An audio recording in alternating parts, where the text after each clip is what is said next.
These bikes are incredibly fast. You can't be afraid of them, but you have to respect them.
Hi guys, my name's Bo. I go by Gringo Racing.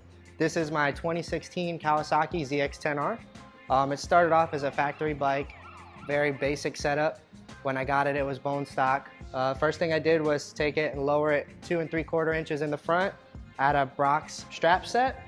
It's got a custom airbox setup, heat wrapped, P16 Sprint filter with a MPS Nitrous spray bar setup. It sprays about a 30 shot. Nitrous bottle is a 2.5 pound bottle. From there, it does have an Evil swing arm, 3 to 8 inch, full SC project exhaust. It is a factory header. Custom seat, I'd use duct tape just to get to a lower center of gravity on the bike, be able to get down behind the windshield a little bit farther. I'm 5'11", so for me, it's not as easy as some others.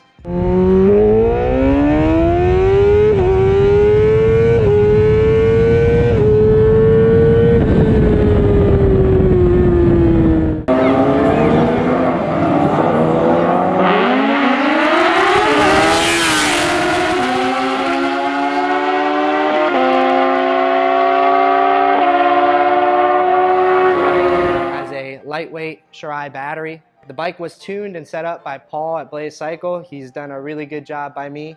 It has a Brox clutch mod set up in it. I do race quarter mile. The bike's been the fastest ever. I was at 890 and I went 157. Now the bike is set up for a 60 to 180 roll. I've been doing some testing with that. It's running a 42 in the rear, a factory in the front. It runs very stout. The fastest the bike has ever been in 9/10. On pump gas, it did go 202. On MR12, it's gone 206. The arm is really long for 9/10, so I try to stick more to the roll stuff at this point. I do have a different bike set up for 9/10, but currently this is my drag and roll racing bike. The tire is a Q4. I'm doing some testing with that. So far, it seems to be really good, especially for the street. I really can't complain at all. It hooks nicely. So this bike is capable of upwards of 215 miles an hour, just running it out the back door as fast as I can. The Nitrous setup has been done multiple different times to kind of maximize what we can get out of it with it being a stock motor. Besides that, it's a very fun street bike. I can't complain at all.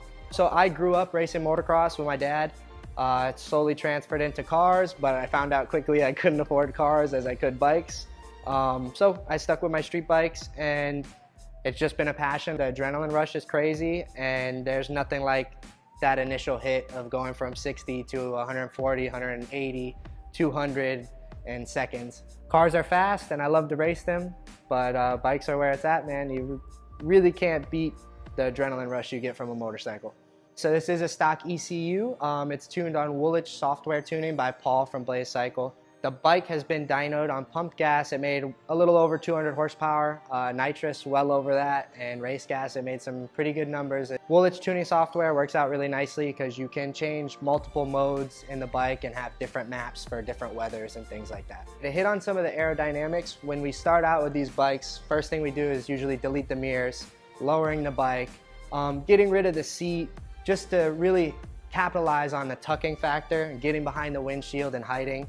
There's a lot of bikes that make a lot more horsepower, you know, quarter-mile bikes, things like that, but they just don't do what these bikes do, and that really comes into play with the two things. Not only rider, but you got to be able to hide from the wind. You got to be able to get as low as possible and use that aerodynamic to the maximum capability.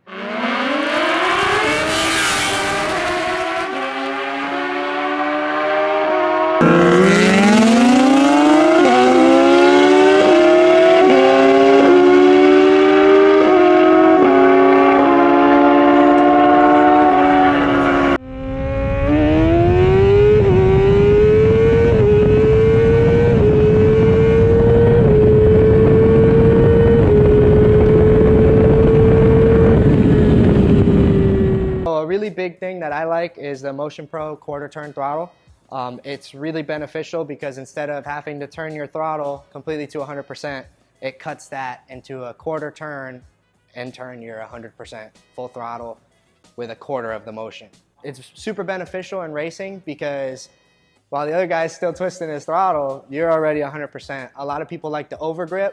I overgrip and have a quick turn throttle. I would recommend that for anybody who's a little laggy on the jump. The reason I like the ZX-10R platform is because I daily ride this bike. I take it to work, I quarter mile it, and I race it.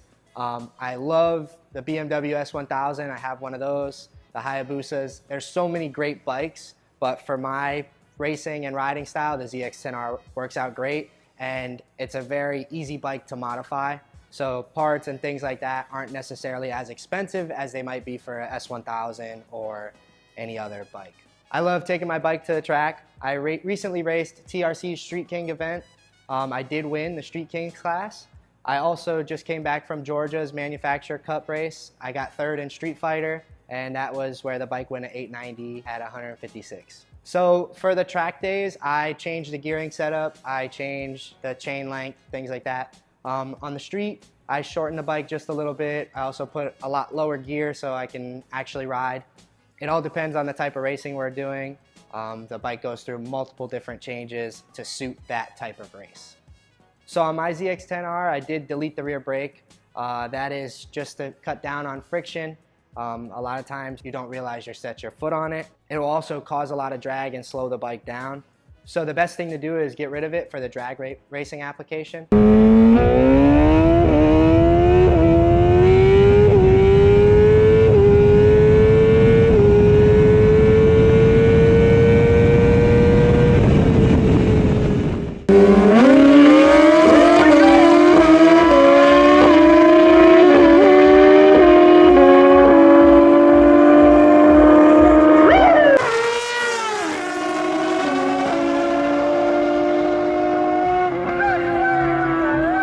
So the green 2015 ZX-10R is a great buddy of mine, 4th Gen Dan.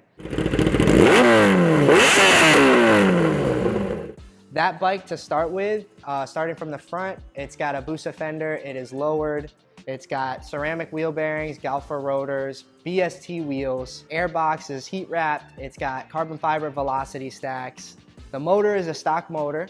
Working our way farther to the back of the bike, it's got Vortex lowering links. It's got a 0 to 4 evil arm. It's a full SC Projects exhaust. It's also lowered substantially in the rear to complement the rear BST wheel. He runs a Michelin, I think that's a Power Cup tire, and a 520 chain conversion, as well as a Shirai lightweight battery.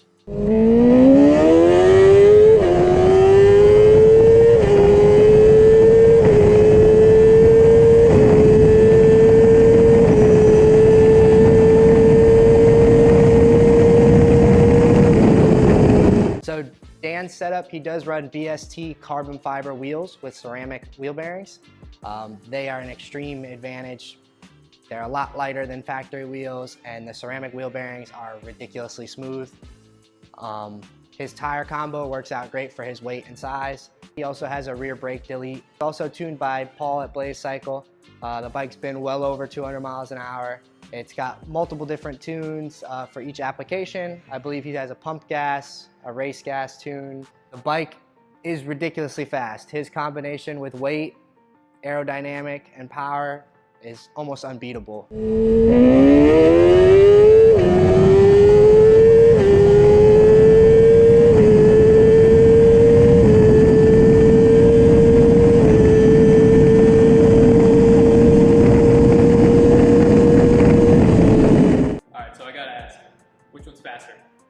So Dan's setup in 9/10 is really hard to beat. He will definitely get me pump gas for pump gas in 9/10. If we go drag racing, it's a different story. I am set up on Nitrous as well, so we have different racing setups at the moment, but Dan's the man.